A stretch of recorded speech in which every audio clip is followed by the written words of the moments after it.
এই সময়ের জন্য এরকম একটা ইউনিক তরকারি না রান্না করলে আসলে হয় না। ঢেঁড়স পাওয়া যায়, কাঁচা আম পাওয়া যায়। ঢেঁড়স আর কাঁচা আম দিয়ে ঢেঁড়সের একটা টক রান্না করে নিব আজকে। খুবই মজার একটা তরকারি। হ্যালো, আসসালামু আলাইকুম এভরিওয়ান, ওয়েলকাম জানাচ্ছি আমার এই কিচেনে। আর সাথে আরও অন্য সব তরকারিও রান্না করে নিব। তাহলে চলেন আমার সাথেই থাকুন। কথা বলতে বলতে ঢেঁড়সের টকটা আমার রান্না হয়ে গেল। দেখলেন তো কত সহজ, কত তাড়াহুড়ো করে রান্নাটা করে নেওয়া যায়। খুবই ইজি একটা তরকারি, কিন্তু খেতে অসম্ভব মজার হয়। আমার পতি তো বারে বারে বলছে, ঢেঁড়সের টকটা এখনও রান্না করে দিলে না। তাই আমি রান্না করে নিয়েছি। এই যে দেখেন, বাটিতেও বেড়ে দিলাম, ঝটপট খেয়ে নেবে সকালবেলা। ঢেঁড়সে আপনি যে কোনো টকে দিয়ে রান্না করে নিতে পারবেন, তবে খেয়াল রাখতে হবে ঢেঁড়সটা সিদ্ধ হওয়ার পর টকটা দিতে হবে। এই তো মজাদার ঢেঁড়সের টক হয়ে গেল। সব সময় বাসায় ট্যাংরা মাছটা একটু কাঁচা কাঁচাই রান্না করে দিই, ভুনা করে দিই। আজকে একটু ভেজেই রান্না করব ট্যাংরা মাছের, সেই জন্য হলুদ লবণ মাখিয়ে নিচ্ছি। আর অন্যদিকে বেগুনও ফালি ফালি করে কেটে নিয়েছি। এভাবে করে আমার বেগুন ভাজা আর কখনো হয়নি।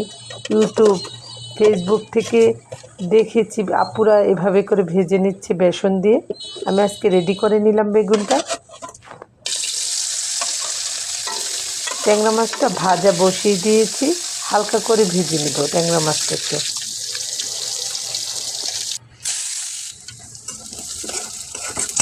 ট্যাংরা মাছ ভুনা করার জন্য পেঁয়াজগুলো নেড়ে চেড়ে একটু হালকা বাদামি করে ভেজে নিয়েছি। তারপর অল্প একটু পানি দিয়ে আদা রসুন পেস্ট সহ হলুদ মরিচ লবণ ধনিয়া দিয়ে মশলাটা ভালোভাবে কষিয়ে নিচ্ছি।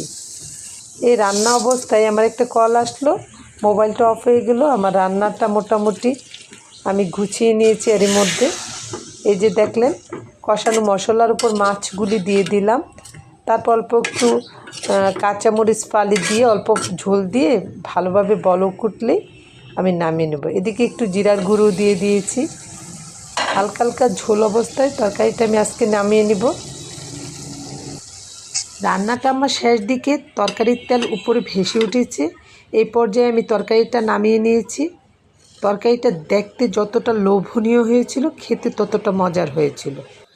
আসলে এতটা মজার হবে আমি চিন্তাই করতে পারিনি। আর এদিকে বেগুনও আমি ভেজে নিচ্ছি।